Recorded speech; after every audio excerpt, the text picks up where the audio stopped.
예수께서 길을 가실 때에 날 때부터 맹인된 사람을 보신지라.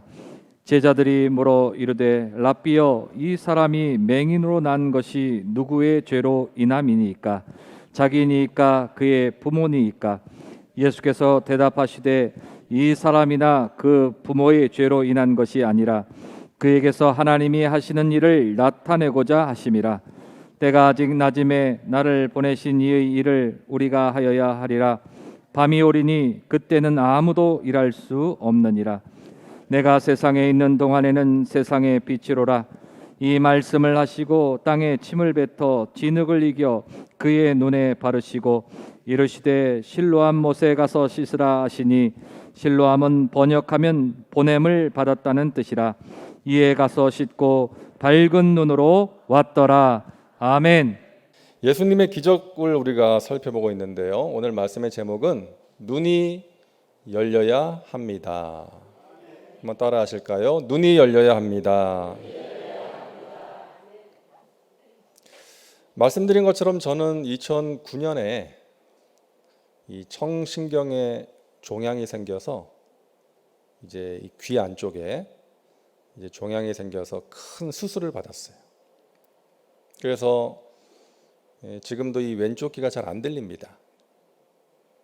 그래서 어떤 때는 불편하기도 하고 또 답답할 때도 있죠. 근데 듣지 못하는 것보다 더 불편하고 답답한 것은 보지 못하는 것이 아닐까 생각을 합니다. 얼마나 답답할까요?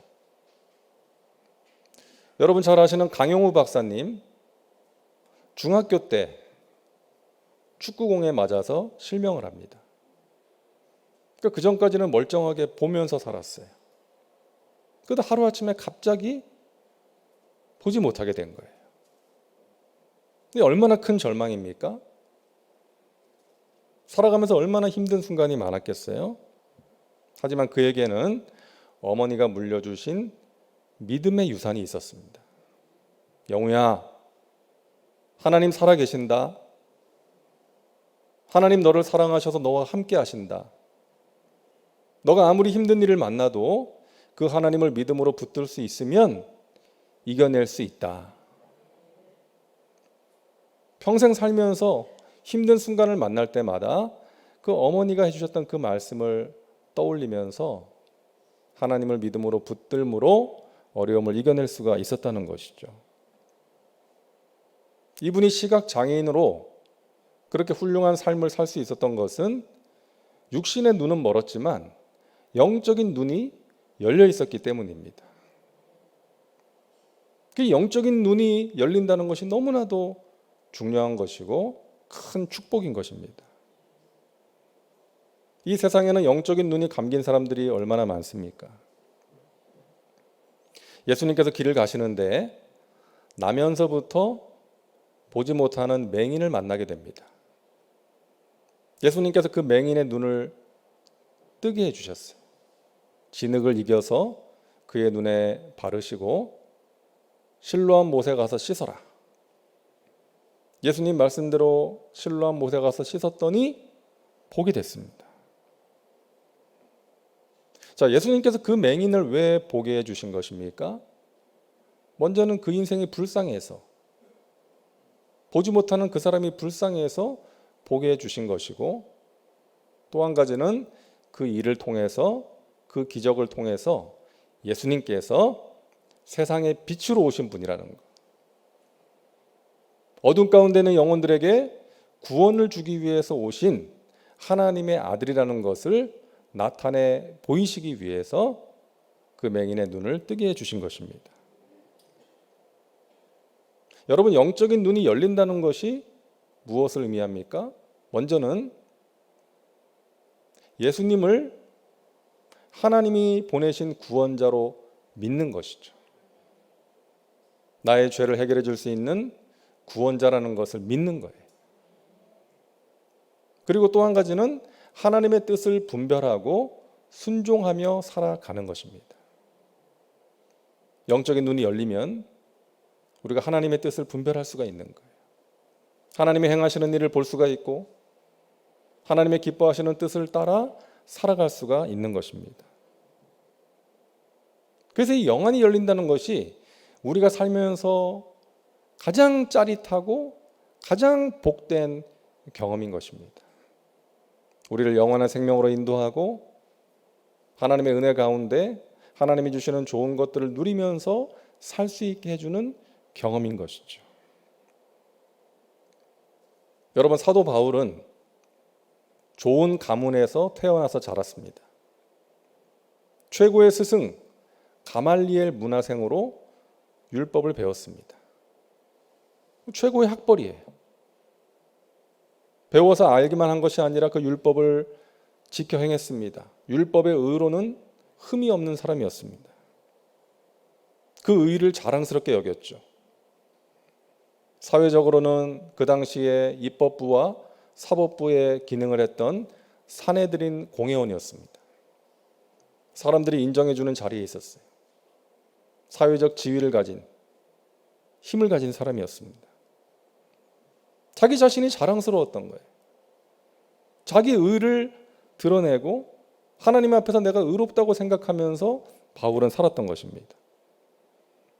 그 열심을 가지고 예수 믿는 자를 잡기 위해서 체포 공문을 받아서 다메섹으로 가던 길에 빛으로 오신 예수님을 만나게 되죠. 사울아 사울아 내가 왜 나를 핍박하느냐, 왜 박해하느냐. 3일 동안 눈이 멀어서 보지 못합니다. 그러다가 하나님이 보내신 아나니아의 안수를 받고 눈에서 비늘 같은 것이 벗겨지고 보게 됩니다. 여러분, 그때부터 바울은 그 이전과는 완전히 다른 삶을 살게 돼요. 그동안 자신이 의롭게 생각하고 소중하게 여기고 추구했던 그 모든 것들을 배설물처럼 여깁니다. 자기가 최고의 스승 밑에서 배웠던 그 지식이 아니라 예수 그리스도를 아는 지식이 가장 고상하다는 것을 믿게 됩니다. 하나님이 주신 사명을 위해서 자신의 삶을 바칩니다. 여러분, 오늘날 많은 사람들이 예수님 만나기 전에 바울처럼 살고 있지 않습니까? 열심히 공부해서 좋은 대학 가고 좋은 직장에 취직하고 사업이 번창하고 자신의 꿈을 이루고 성공하고 자신을 자랑스럽게 여기면서 살아갑니다. 그런데 영적인 눈이 감긴 채로 살아가는 거예요. 사도 바울이 예수님을 만나기 전에는 그런 것들을 추구하며 살았던 것처럼 예수님을 알지 못한 채, 복음의 능력을 알지 못한 채, 영적인 세계를 보지 못하면서 이 세상 것들에만 마음을 빼앗기고 연연해하면서 살아가는 거예요. 예수님 만나기 전까지는 영적인 눈이 열리지 않았기 때문에, 영적인 세계를 보지 못하기 때문에 이 세상의 것들이, 눈에 보이는 것들이 전부라고 생각하면서 살아가는 것입니다. 여러분, 우리는 감사해야 되겠습니다. 왜? 영적인 눈이 열렸기 때문에. 여러분이 이 밤에 하나님께 기도하는 것은 영적인 눈이 열렸기 때문이에요. 그러니까 눈에 보이지 않지만 살아계신 하나님, 전능하신 하나님을 믿음으로 기도하는 거 아니에요? 영적인 눈으로 하나님을 바라보면서 우리가 기도하는 것입니다. 여러분, 감사하시기 바랍니다. 하나님, 제 영안을 열어주시어 하나님을 바라보게 하시니 감사합니다. 영원한 세계를 볼 수 있는 눈을 열어주셔서 감사합니다. 우리는 영적인 눈을 뜬 사람들이에요. 자, 그런데요, 그 눈이 잘 보이는 사람이 있고 흐릿하게 보이는 사람이 있어요. 그 영적인 눈의 시력이 좋은 사람이 있고요, 좀 안 좋은 사람이 있어요. 여러분, 우리 눈이요, 하루에 25,000번 깜빡인다고 합니다. 모르셨죠? 하루에 25,000번 정도 깜빡인대요. 그 깜빡이는 순간에 눈물샘에서 적당량의 눈물이 분비가 되어서 우리 눈을 깨끗하게 보호하는 거예요. 안경을 쓰신 분들은 자주 렌즈를 닦아줘야 돼. 그러지 않으면 잘 안 보일 때가 있어요. 막 이물질이 끼고 먼지가 끼고. 그 열심히 닦아야 돼요. 우리 영적인 눈도 마찬가지예요. 관리를 잘해야 됩니다. 잘 닦아줘야 돼요. 오늘 우리가 하나님께 기도하는 이 시간이 영적인 눈 닦는 시간이에요. 때가 껴있던 나의 영적인 눈이, 초점이 흐릿해져가는 나의 눈이, 불순물이 끼어있던 나의 눈이 하나님 나아가서 하나님 바라보고 기도하면서 깨끗하게 닦이는 거예요. 시력이 좋아지는 것입니다. 오늘 본문 요한복음 9장의 분위기는요, 좀 살벌합니다. 예수님께서 보지 못하는 맹인의 눈을 뜨게 해주셨는데 바리새인들이 그 맹인을 불러다가 신문합니다. 너가 어떻게 보게 되었느냐? 예수라는 분이 보게 해주었습니다. 제 눈에다 진흙을 이겨서 발라주시고 실로암 못에 가서 씻으라 그래서 그대로 했더니 제가 보게 되었습니다. 이 바리새인들이 맹인의 부모를 또 불러다가 신문을 합니다. 이자가 니네 아들 맞느냐? 이자가 원래 보지 못했던 것이 맞느냐? 어떻게 보게 되었느냐? 신문을 하는 거예요. 왜 바리새인들은 예수님께서 보지 못하는 맹인을 보게 해주시는 놀라운 기적을 행하셨음에도 예수님을 믿지 못했을까요? 왜 예수님을 대적한 것입니까? 영적인 눈이 감겨 있었기 때문이에요. 아는 것은 많고 배운 것은 많고 자랑할 것은 많았지만 영적인 눈이 감겨 있었던 거예요. 여러분, 무엇이 이들의 영안을 어둡게 했을까요? 먼저는 잘못된 생각이었습니다. 그들이 가지고 있었던 고정관념, 그것이 그들의 영안을 어둡게 했어요. 제자들이 나면서부터 보지 못하는 맹인을 보고 예수님께 이런 질문을 했잖아요. 9장 2절입니다. 제자들이 물어 이르되 라삐여, 이 사람이 맹인으로 난 것이 누구의 죄로 인함이니이까? 자기니이까? 그의 부모니이까? 여러분, 제자들이 예수님께 한 이 질문이 당시 사람들이 가지고 있었던 생각이에요. 앞을 보지 못하거나 장애를 가지고 태어나는 것은 죄 때문이다. 부모의 죄나 자신의 죄 때문이다라고 생각을 했던 거예요. 사람들이 살면서 만나게 되는 그 고통은 그의 죄 때문이다라고 생각을 했던 거예요. 욥의 친구들이 그랬지 않습니까? 욥이 극심한 고난을 당하고 있는데 찾아와가지고 너의 죄 때문에 찾아온 고난이다. 네가 회개해야 된다. 그랬잖아요. 인과응보 사상을 가지고 있었던 거예요. 바리새인들이 보게 된 맹인을 자꾸 신문하니까 맹인이 그러죠. 내 눈을 뜨게 해주신 분이 하나님이 보내신 분이 아니라면 어떻게 제가 볼 수가 있겠습니까? 그분은 하나님이 보내신 분이 맞습니다. 그러니까 바리새인들이 뭐라 그래요? 호통을 칩니다. 34절입니다. 그들이 대답하여 이르되 네가 온전히 죄 가운데서 나서 우리를 가르치느냐 하고 이에 쫓아내어 보내니라. 네가 죄 가운데 태어난 주제에, 그래서 앞을 보지 못했던 주제에 우리를 가르치려 드느냐? 그러면서 호통을 친 거예요. 여러분, 이것이 당시 사람들이 가졌던 잘못된 생각이에요. 고정관념이에요. 예수님께서 뭐라고 말씀하십니까? 9장 3절 우리 같이 읽겠습니다. 예수께서 대답하시되 이 사람이나 그 부모의 죄로 인한 것이 아니라 그에게서 하나님이 하시는 일을 나타내고자 하심이라. 아멘.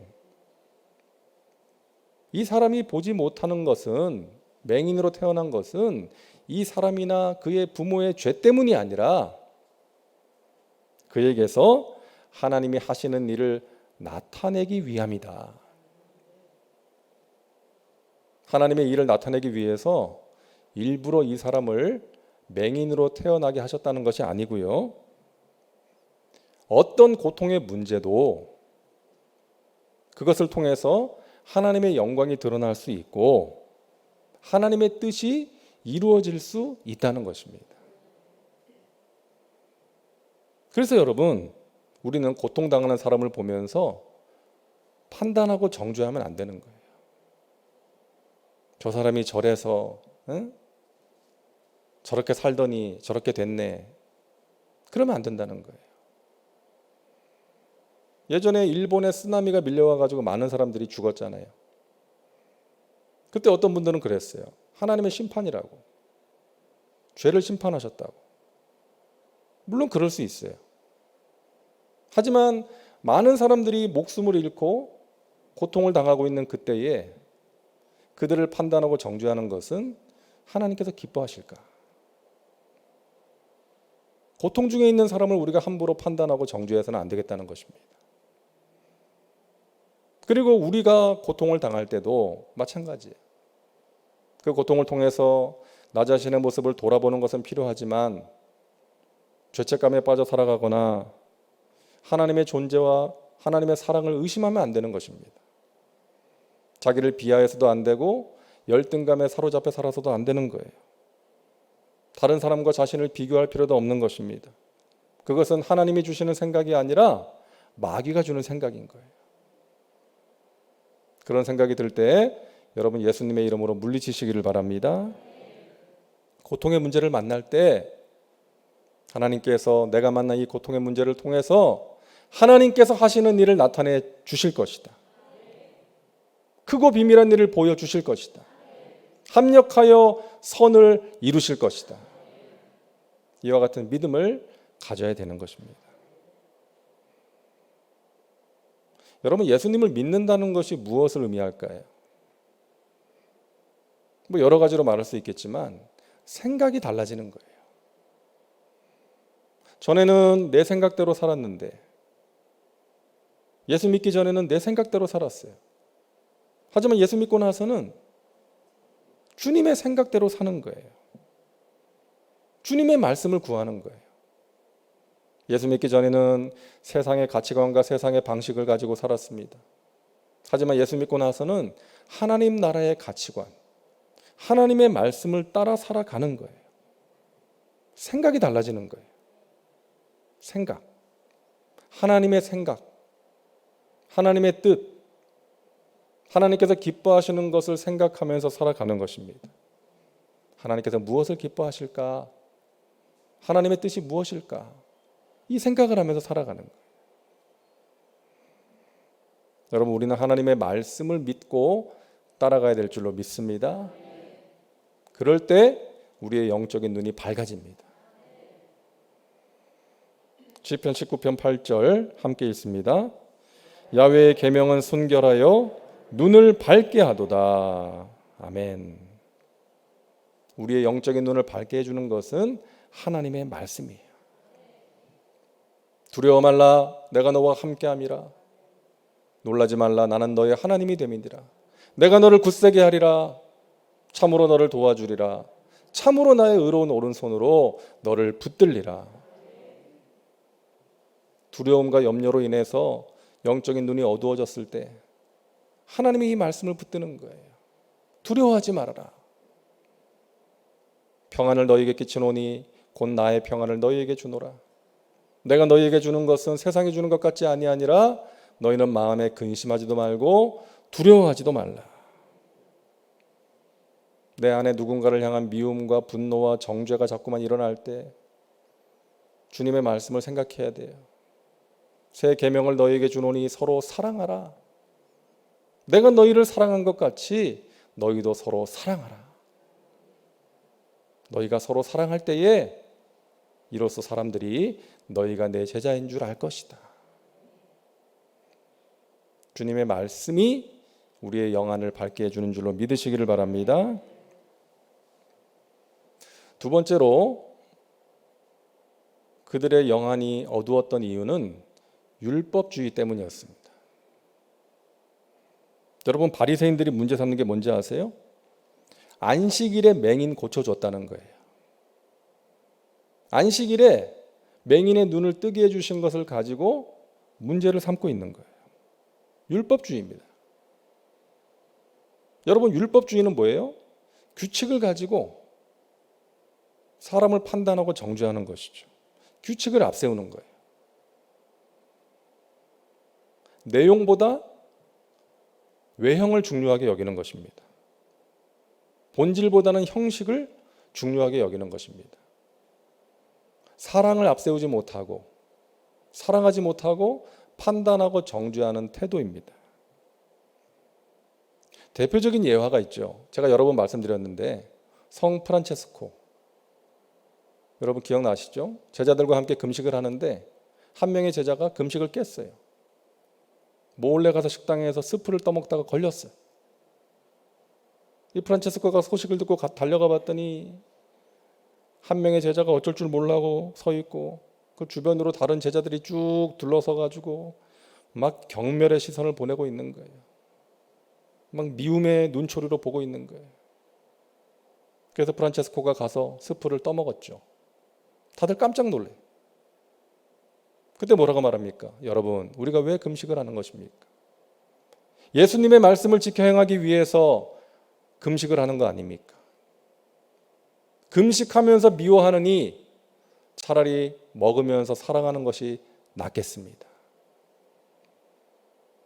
본질을 망각한 거예요. 본질을 놓친 거예요, 제자들이. 사랑을 놓친 것이죠. 금식하다가 미워하고 정죄하고 비난했던 것입니다.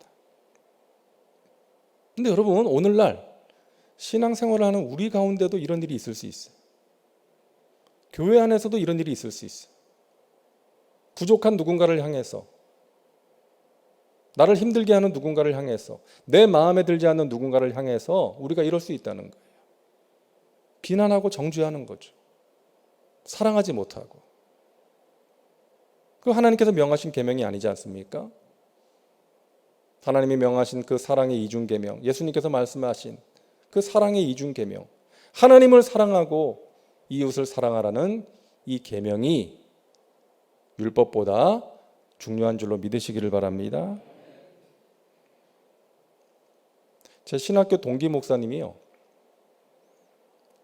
저한테 이런 얘기를 하더라고요. 나중에 신학교 졸업하고 나중에 그 사역의 현장에서 이 목사님이 신학교를 다닐 때 하루에 3시간씩 기도했어요. 제가 알아요. 아침에 학교에 오면 강의 시작하기 전에 가서 1시간을 기도합니다. 그리고 점심시간에 빨리 점심을 먹고 또 1시간을 기도해요. 그리고 강의가 끝나고 집에 가기 전에 또 기도골에 가서 1시간을 기도해요. 제가 알아요. 봤어요. 근데 이 목사님이 나중에 저한테 그러는 거예요. 자기가 그때 그렇게 하루에 3시간씩 기도하면서 저 같은 사람을 정죄했대요. 그렇게 하지 않는, 저는 3시간씩 기도 안 했거든요. 그래서 아이고, 신학생이 하루 3시간씩 기도도 안 하고 어떻게 주의 종이 되겠다고 신학교에 왔나, 이런 생각을 하면서 그렇게 자신처럼 기도하지 않는 다른 동료들을 정죄했다는 거예요. 그리고 자기 의에 사로잡혀서 그렇게 신학교를 다녔었다. 나중에 하나님께서 깨닫게 하시는데 얼마나 부끄러웠는지 모른다. 자기가 그때 가졌던 그런 생각들이 정말 부끄러운 생각이었다는 것을 하나님 깨닫게 하셔서 회개했다는 거예요. 영적으로 철이 없었다고. 여러분, 우리가 기도 많이 해야 되지만 그렇게 기도하지 못하는 사람을 비난하고 정죄해서는 안 되는 것입니다. 우리가 드리는 이 예배, 형식이 필요한데 형식보다 중요한 것은 예배자의 마음이에요. 하나님을 사랑하는 마음으로, 감사하는 마음으로 영과 진리로 예배하고 있는가? 이게 중요한 것이죠. 말씀을, 성경을 몇 번 읽었느냐? 그거보다 중요한 것은 말씀대로 살고 있느냐?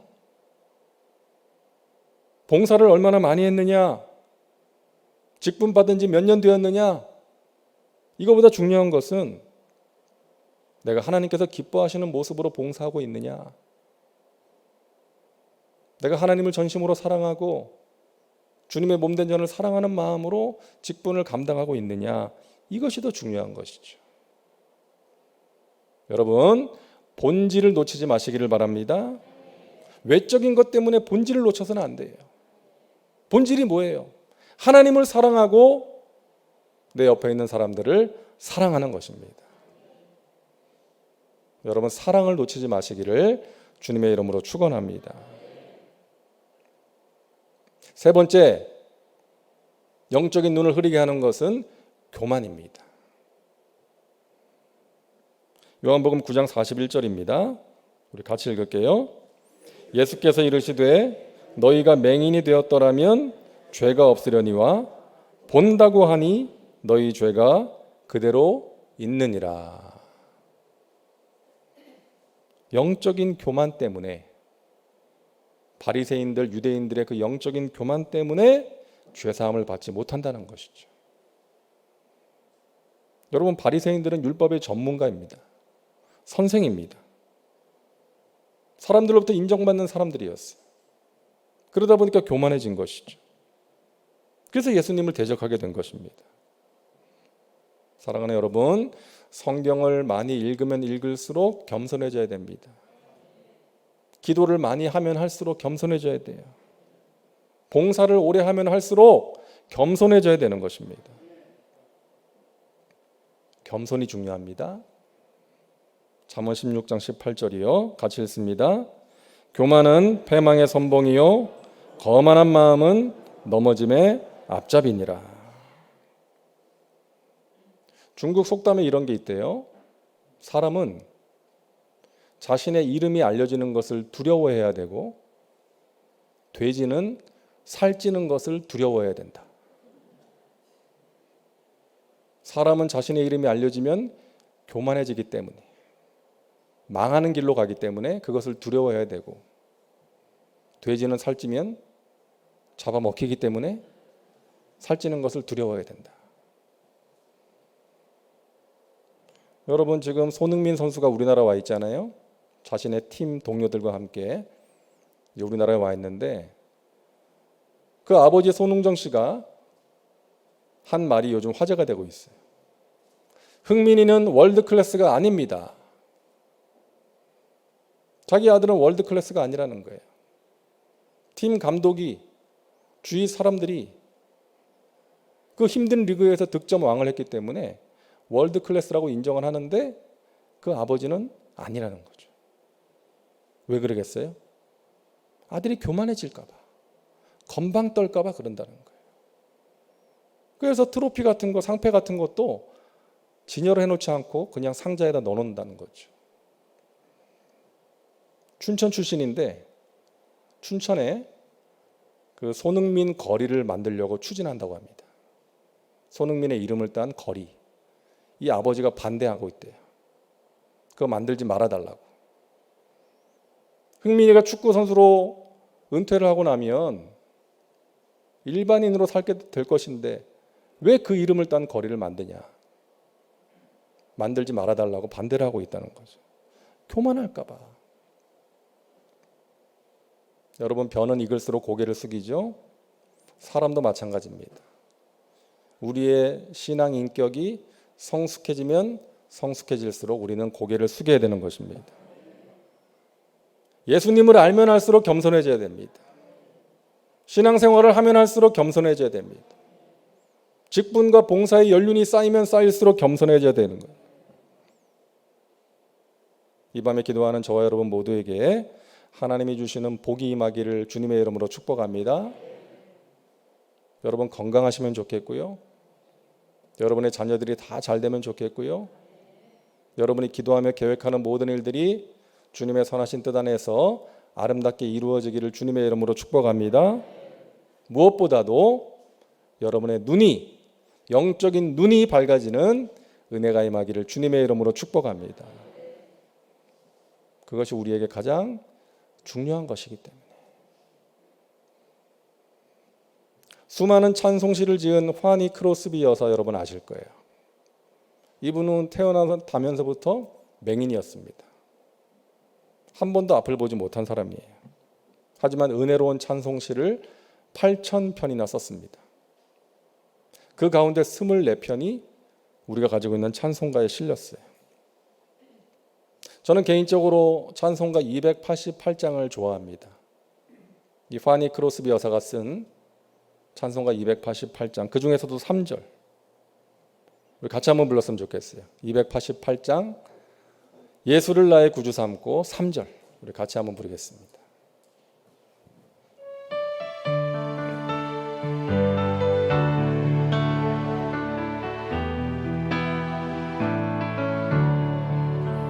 주 안에 기쁨 누림으로 마음의 풍랑이 잔잔하니 세상과 나는 간 곳 없고 구속한 주만 보이도다. 이것이 나의 간증이요 이것이 나의 찬송일세. 나 사는 동안 끊임없이 구주를 찬송하리. 다시 한번 부를게요. 주 안의 기쁨 늘림으로 마음의 풍랑 잔잔하니 세상과 나는 간 것 없고 구속한 주만 보이도다. 아멘. 이것이 나의 간증이요 이것이 나의 찬송일세. 나 사는 동안 끊임없이 주를 찬송하리로다. 아멘. 이 파니 크로스비 여사는 육신의 눈은 멀었지만 영의 눈이 환하게 열린 거예요. 세상과 나는 간 곳 없고 구속한 주만 보이도다. 이것이 나의 간증이요 이것이 나의 찬송일세. 나 사는 동안 끊임없이 구주를 찬송하리로다. 사랑하는 여러분, 여러분의 영적인 눈을 들어서 우리 주님을 바라보심으로 여러분 마음에 일어나는 풍랑이 잠잠해지고 우리 주님 안에서 주님이 주시는 기쁨을 누리며 하루하루 승리의 삶을 살아가시기를 주님의 이름으로 축원합니다. 기도합니다. 좋으신 하나님, 우리의 영안을 열어주시오. 주님을 믿음의 눈으로 보게 하시고 영적인 세계를 보며 살게 하시니 감사합니다. 우리의 영안을 어둡게 하는 그 모든 것들을 우리가 경계하게 하시고 날마다 성령으로 충만하여 나와 함께 하시고 나를 이끌어 주시는 주님을 바라보며 살게 하여 주시옵소서. 그러함으로 우리의 마음의 풍랑이 잔잔해지게 하시고 주님 안에서 기쁨을 누리며 살게 하여 주시옵소서. 감사드리며 예수님의 이름으로 기도하옵나이다. 아멘.